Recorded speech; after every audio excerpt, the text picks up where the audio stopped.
Verilmiş funksiyanın qiymətlər çoxluğunu soruşur bizdən. Biz görürük ki, mötərizə içərisində olan ifadə trigonometrik ifadədir və digər hissə isə loqaritmik ifadədir.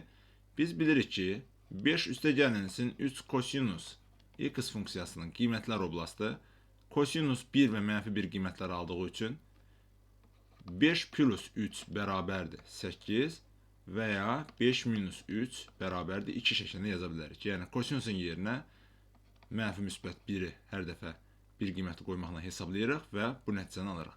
Lakin burada görürük ki, bu y bərabərdir loqaritma 2-də 1 əsasındandır. Yəni o zaman biz bu mötərizədəki ifadənin yerinə bir dəfə 8 yazsaq -3 alırıq.